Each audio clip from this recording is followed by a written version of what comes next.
নমস্কার বন্ধুরা, সুপ্রভাত। কেমন আছো তোমরা সবাই? আশা করছি তোমরা সবাই খুব ভালো আছো আর আমিও খুব ভালো আছি। আমি সোমা আর আমার ছোট্ট একটি চ্যানেল শখের পরিবারের নতুন একটি ভিডিওতে তোমাদের সকল বন্ধুকে অনেক অনেক স্বাগত জানিয়ে আজকের ব্লগটি আমি শুরু করছি। আজকের বারটি ছিল সোমবার আর ঘড়ির কাঁটায় সময় এখন সকাল 9টা মতো গেছে বাজারে মাছ আনতে। আর এদিকে আমি রান্না বসিয়ে দিয়েছি। একদিকে বসিয়ে দিয়েছি ভাত আর একদিকে আমি মাছের ঝোলটা আজকে রান্না করব ছিম আর আলু দিয়ে। তো হাজব্যান্ড তো ওদিকে বাজারে গেছে, তাই আমি ভাবলাম ছিম আর আলুটা ভেজে রাখি, তাহলে কাজটা একটু এগিয়ে থাকবে। তাহলে ও মাছ নিয়ে বাড়ি আসলে তাড়াতাড়ি মাছের ঝোলটা রান্না করে ফেলতে পারবো। নাই তো কি বলতো, আমার হাজব্যান্ড বাড়ি এসে রান্না করারও সময় দেয় না। বাজার করে নিয়ে বাড়িতে এসেই ওকে 5 মিনিটের মধ্যে খেতে দিতে হবে। বলো 5 মিনিটের মধ্যে কি সমস্ত কিছু গুছিয়ে রান্না করাটা সম্ভব? তো আজকেও সেম হয়েছে। আমি এত কিছু এগিয়ে রাখার পরেও ওকে মাছের ঝোল দিতে পারিনি। ওকে মাছ ভেজে দিয়েছিলাম, ও শুধুমাত্র মাছ ভাজা দিয়েই ভাতটা খেয়ে গেছে আর ঘি দিয়ে। তো ওর খুব তাড়া ছিল, তো সেই কারণেই আর কি বললো যে দুপুরবেলা আবার বাড়ি আসবে, তখন এসে মাছের ঝোল দিয়ে খাবে। তো সেই কারণে আর কি ওকে মাছ ভেজে দিয়েছিলাম। আর এখন ছিম আলু দিয়ে রান্না করব আমি ভোলা মাছ। আজকেও 2 রকমের মাছ নিয়ে এসেছে, ভোলা মাছ আর রুই মাছ। তো রুই মাছটা পরে রান্না করব, আজকে ভোলা মাছটা রান্না করা হবে। আর ভোলা মাছটা আজকে বেশ ভালো ছিল আর বড় সাইজেরও ছিল। তো প্রথমে আমি লেজাগুলো ভেজে নিলাম, তারপরে কিন্তু আমি মুড়োগুলো এক এক করে ভেজে নিচ্ছি। আর ওদিকে আমি কিন্তু ভাত বসিয়ে দিয়েছিলাম। ভাতটা কিন্তু হয়ে গেছে অনেকক্ষণ আগেই। ভাত কিন্তু নামিয়ে হাজব্যান্ডকে আমি ভাত খেতে দিয়ে দিয়েছি, ও ওদিকে খাচ্ছে আর এদিকে আমি মাছের ঝোলটা রান্না করছি। তো দেখো ওদিকে কিন্তু আমি মাছ ভাজা বসিয়ে শিলনোড়াতে কিছু মশলাও করে নিয়েছি। মশলা বলতে আদা আর জিরেটা কিন্তু আমি বেটে নিয়েছি। আর এদিকে দেখো আমার কিন্তু মাছ ভাজাও সমস্তটা হয়ে গেছে। মাছগুলো তুলে রাখলাম। এখন কড়াইয়ে ফোড়ন দিয়ে দিলাম রাঁধুনি, কারণ ছিমের তরকারিতে দেখবে রাঁধুনি ফোড়ন দিলেই বেশি ভালো লাগে। তো রাঁধুনি ফোড়ন দেওয়ার পর বেটে রাখা যেই মশলাটা ছিল আদা আর জিরে, সেটা দিয়ে এখন কিন্তু আমি মশলাটা ভালো করে কষিয়ে নিচ্ছি। আর 2টো চেরা কাঁচা লঙ্কাও দিয়ে দিয়েছিলাম, লঙ্কাটা আর বেটে দিইনি। তো যাই হোক, মশলাটা ভালো করে কষানোর পর আগে থেকে ভেজে রাখা ছিম আর আলুটা দিয়ে কিছুর সাথে সবজিটা ভালো করে কিন্তু আমি কষিয়ে নিচ্ছিলাম। আর পরিমাণ মতো নুন আর হলুদটাও আমি দিয়ে দিয়েছি। আমার কষানো একদমই হয়ে গেছে। এখন কিন্তু পরিমাণ মতো জল দিয়ে দিলাম। এখন ঢাকা দিয়ে দেবো। আর একটু জল দিতে হবে, যেহেতু আলুটা সেদ্ধ হবে, তো সেই কারণে। ওদিকে তরকারিটা আমি কিন্তু জল দিয়ে ঢাকা দিয়ে দিয়েছি। আর এদিকে আমি রান্নাঘর পরিষ্কার করে ফেলবো। তো ভেবেছিলাম শুধু ছিম আলুর তরকারিই করব মাছ দিয়ে, কিন্তু শ্বশুরমশাই বলল যে একটুখানি উচ্ছের তরকারিও রান্না করতে। তো ওনার যেহেতু সুগার আছে, যদিও সুগারটা কন্ট্রোলে চলে এসেছে, তাও উনি মাঝে মাঝে একটু উচ্ছের তরকারি খেয়ে থাকেন। তো সেই কারণে আর কি আমি এদিকে মাছের ঝোলটা বসিয়ে ভাবলাম রান্নাঘরটা একটু পরিষ্কার করে নিই, তারপরে আমি উচ্ছে আলুর তরকারিটা বসাবো। তার কারণ কি বলতো, রান্নাঘর রান্না করতে করতে প্রচণ্ড পরিমাণে অগোছালো হয়ে যায়, তখন কোথায় কি রাখবো সেটাই বুঝতে পারি না। তো এই দেখো ভাতের হাঁড়িটা উবুর দিয়েছিলাম, তো ভাতের হাঁড়িটা তো তুলে হাজব্যান্ডকে খেতে দিয়েছি, কিন্তু ভাতের হাঁড়িটা সেই ওই ডেস্কিটার উপরেই বসানো ছিল। এখন সমস্ত কিছু আমি ভালো করে পরিষ্কার করে নিচ্ছি। আর ওই যে ওই বাটিটাই দেখতে পাচ্ছ, ওই বাটিটাই রয়েছে মাছ ভাজা। মাছগুলো আমি ভালো করে ভেজে বাটির মধ্যে রেখে দিয়েছি। একটু বাদেই ঝোলটা আর একটু ফুটে উঠলেই আমি ঝোলে দিয়ে দেবো মাছগুলো। রান্নাঘর আমার মোটামুটি পরিষ্কার করা হয়ে গেছে। এই দেখো ঝোলটা কিন্তু প্রায় অনেকটাই ফুটে এসেছে আর আলুটাও প্রায় 80% মতো সেদ্ধ হয়ে গেছে। এখন মাছগুলো আমি একে একে ঝোলের মধ্যে দিয়ে দিচ্ছি। মাছগুলো দেওয়ার সময় মনে হচ্ছিল তরকারিতে কেমন যেন হলুদটা কম কম লাগছে। তো আবার আমি একটু খানিকটা হলুদ দিয়েছিলাম, হলুদটা যাতে ঠিকঠাক হয়। তো সেই কারণে আমি যখন রান্না করি তখন একটা টেনশানের মধ্যে রান্না করি, তার কারণ আমাদের বাড়িতে যদি রান্নাটা কোনো দিন এদিক থেকে ওদিকে হয়, তাহলে সবাই একটু চেঁচামেচি করে সবাই রান্নার দিক থেকে। তো সেই কারণে আমি যখনই রান্না করি একটু খুব সাবধানে আর টেনশানে রান্না করি যে কেমন হবে না হবে আজকের রান্না। তো তো ওদিকে তো মাছ দিয়ে তরকারিটা ঢাকা দিয়ে দিলাম। আর এদিকে কিন্তু আমি উচ্ছের তরকারিটা করার জন্য আগে থেকে উচ্ছে আর আলুটা ভেজে নিয়েছিলাম। তারপরে কড়াইয়ে সামান্য তেল দিয়ে দিয়েছিলাম সর্ষে ফোড়ন আর শুকনো লঙ্কা ফোড়ন। তো ফোড়নটা হয়ে যাওয়ার পর আগে থেকে ভেজে রাখা আলুটা দিয়ে দিলাম। ব্যাস, দিয়ে একটুখানি নাড়াচাড়ার পরেই পরিমাণ মতো জল দিয়ে দিয়েছিলাম পরিমাণ মতো নুন আর হলুদ। আর হ্যাঁ, কাঁচা লঙ্কাও কিন্তু আমি চিড়ে দিয়েছিলাম। আর এখন দেখো ঝোলটা প্রায় অনেকটাই শুকিয়ে এসেছে, মানে নামানোর খানিকটা আগেই আলু যখন ভালো করে সিদ্ধ হয়ে যাবে, একদম নামানোর কিছুক্ষণ আগে 2 মিনিট ধরো আগে থেকে ভেজে রাখা উচ্ছেগুলো দিয়েই নামিয়ে নিতে হবে, নয় অনেকটা আগে উচ্ছে দিয়ে দিলে না তরকারিটা অনেক তিতো হয়ে যাবে। আমি এই রান্নাটা আমার শাশুড়ি মার কাছ থেকেই শিখেছি। তো বেশ কিন্তু ভালো লাগে এই উচ্ছে আলুর ঝোলটা খেতে। আর উচ্ছেগুলো কিন্তু আগে থেকে খুব ভালো করে ভেজে নিতে হয়। তো যাই হোক, ওদিকে আমার রান্নাবান্না কমপ্লিট। তো বলেছিলাম না হাজব্যান্ড আরও এক রকমের মাছ এনেছে। তো এই মাছটা এতক্ষণ তো আমি ধোয়ার টাইম পাইনি, কারণ রান্না তো একের পর এক করেই যাচ্ছিলাম। তো এখন রান্নাবান্না কমপ্লিট হওয়ার পরে না আমি একটু খেয়ে নিয়েছিলাম, কারণ প্রচণ্ড খিদে পেয়ে গেছিলো। খেয়ে দিয়ে তারপরে আমি মাছগুলো ধুয়ে আনলাম। মাছগুলো ধুয়ে আনার পর এখন আমি মাছগুলোতে নুন হলুদ মাখিয়ে নিলাম ভালো করে। নুন হলুদ মাখানোর পর এই দেখো এই কন্টেনারটার মধ্যে ভরে নিলাম। ভরে এখন ডিপ ফ্রিজে রেখে দেব। আর যেই মুড়োগুলো দেখলে না, ওই মুড়োগুলো দিয়ে হাজব্যান্ড বলেছে রাত্রেবেলা বাঁধাকপি রান্না করতে। তো সেই কারণে আজকে ওই রাত্রেবেলা মুড়ো দিয়ে বাঁধাকপি রান্না করব। তো সমস্তটাই তোমাদের সাথে শেয়ার করব, তোমরা ভিডিওটা স্কিপ না করে দেখতে থাকো, আশা করছি ভালো লাগবে। এই তো মাছগুলো নিয়ে ফ্রিজে রেখে দিলাম। এখন ফ্রিজের টেম্পারেচারটা একটু বাড়িয়ে দিচ্ছি, যেহেতু মাছ রাখলাম তো সেই কারণে আর কি। এদিকে দেখো আমার রান্নাবান্না একদম কমপ্লিট। চলো তোমাদেরকে দেখিয়ে দিই আমি আজকে কি রান্না করলাম। এখানে হাঁড়িতে রয়েছে ভাত, আর এখানে ঝুড়ির তলায় রয়েছে শিম আলু দিয়ে ভোলা মাছের ঝোল। সাথে কিন্তু নামানোর আগে আমি ধনেপাতাও দিয়েছি। ধনেপাতা ছাড়া তরকারি একদমই অসম্পূর্ণ মনে হয় শীতকালে। তো দেখো এখনও মাছের ঝোল কেউই খায়নি। আর এখানেও রয়েছে উচ্ছে দিয়ে আলু দিয়ে ঝোল, যেটা তোমরা দেখলেই, এটাও এখনও কেউ খায়নি। আমি না কালকে রাত্রে মাংস রান্না হয়েছিল, তো সেই মাংসই খানিকটা ছিল, সেই মাংস দিয়েই ভাত খেয়েছি। তরকারি আমি দুপুরে খাবো। তো এদিকে দেখো রান্নাবান্নার পর রান্নাঘরও পরিষ্কার করে নিয়েছিলাম। তারপরে ছেলে ওখানে একটুখানি বসে বসে খেলা করছিল আর কি।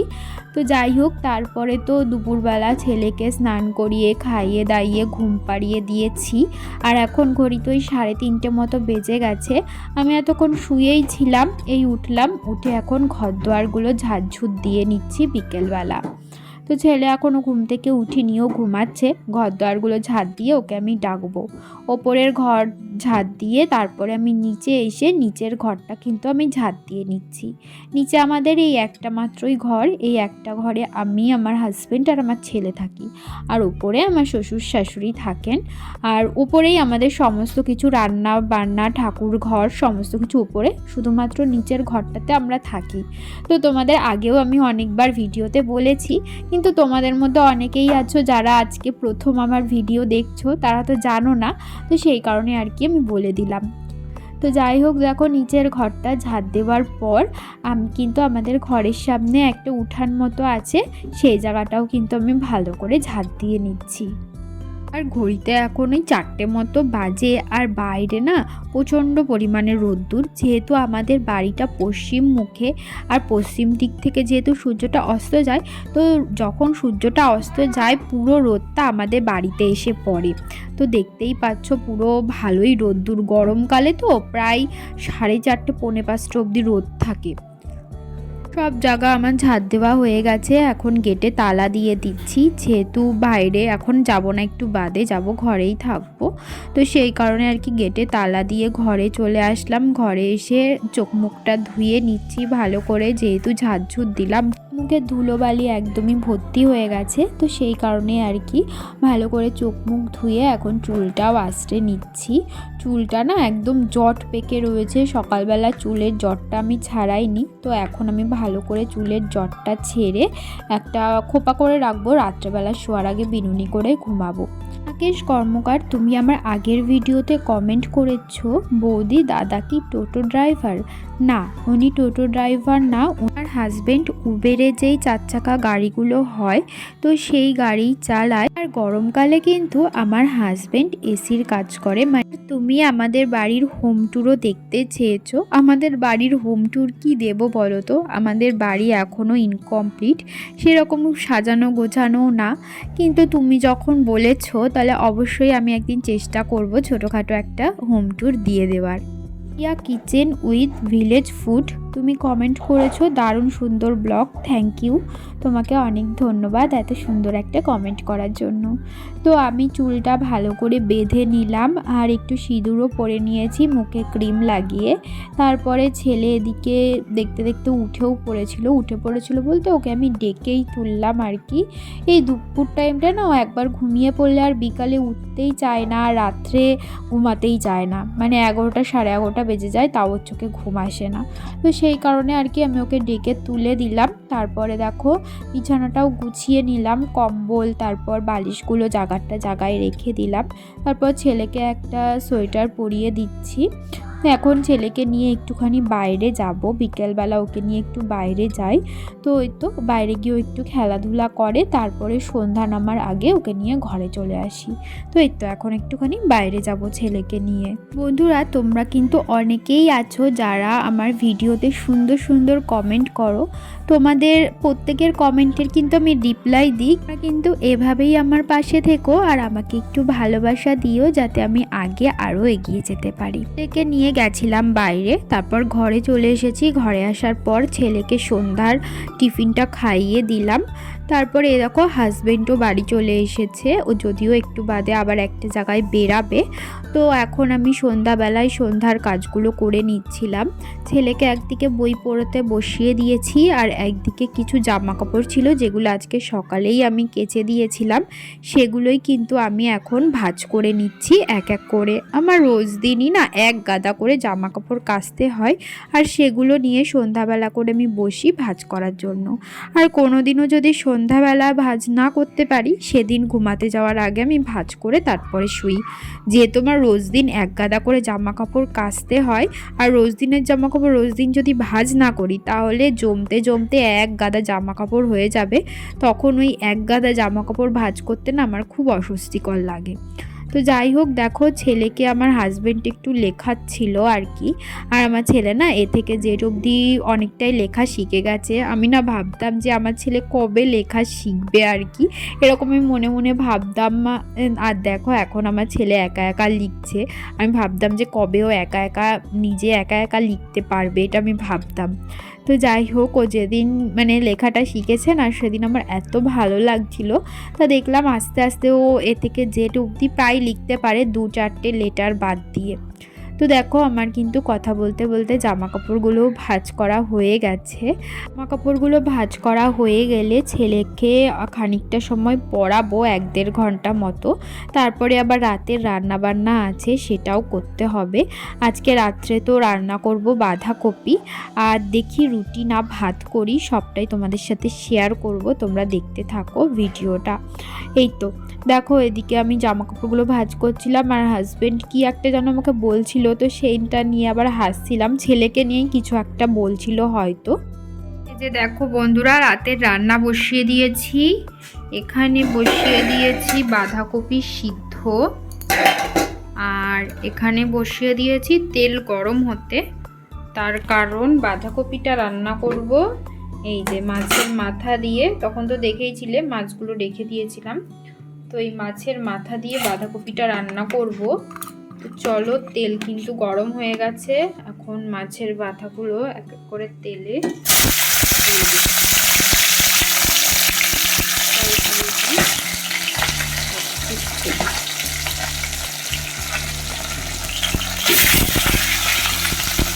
দুটো দুটো করেই ভেজে নিই, আগে এই দুটো ভাজা হোক, তারপরে আলুতে ভাজবো, ঢেকে ঢেকে ভাজতে হবে প্রচুর। দেখো আমার পাপা কি সুন্দর কালার করছে, আমি ওকে এঁকে দিয়েছি আর ও এখানে বসে বসে কালার করছে, তাই না? করো।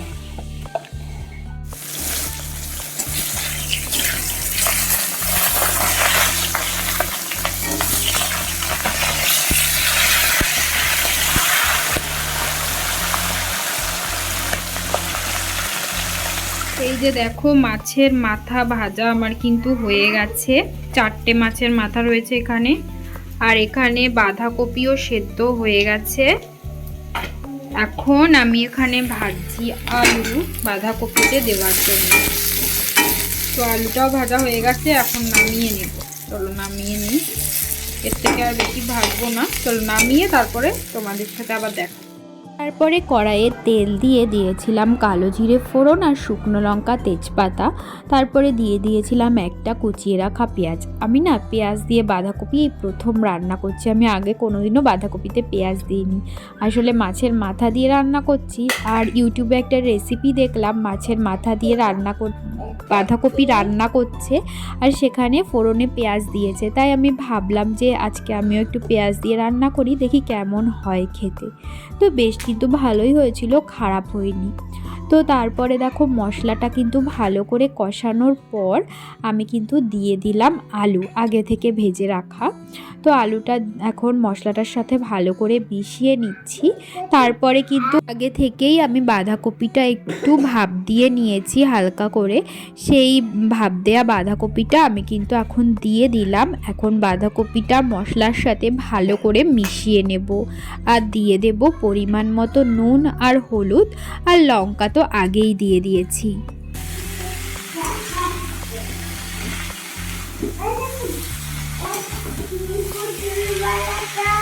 কিছুক্ষণ নাড়ানোর পর দেখো আমি যেই মাথাগুলো আগেই ভেজে রেখেছিলাম, কাতলা মাছের মাথা, এটা কাতলা মাছ না রুই মাছ আমি ঠিক জানি না, আমার না রুই আর কাতলা গুলিয়ে যায়। তো যাই হোক দেখো এখন মাথাটা এখন আমি ভালো করে কিন্তু বাঁধাকপির সাথে মিশিয়ে দিচ্ছি। বাঁধাকপিটা ওই 60% মতো হওয়ার পরে আমি মাথাগুলো দিয়ে দিয়েছিলাম। আর হ্যাঁ, এর মধ্যে কিন্তু আমি মটরশুঁটিও দিয়েছিলাম, দেখতেই পাচ্ছ। বাঁধাকপিতে মটরশুঁটি দিলে কিন্তু বেশ ভালো লাগে খেতে, আর টমেটো দিলেও ভালো লাগতো, কিন্তু টমেটোটা আজকে ঘরে ছিল না, তো সেই কারণে দিতে পারিনি। দেখো বাঁধাকপিটা আমার প্রায়ই হয়ে গেছে, এবার নামিয়ে নেব। তো বন্ধুরা ওপর থেকে রান্নাবান্না করে খাওয়া দাওয়া করে নিচে আসলাম, আর আজকে অনেকটাই দেরি হয়ে গেছে, 11টা বেজে গেছে। নিচে এসে বিছানা করে নিয়েছি, আমিও ফ্রেশ হয়ে নিয়েছি।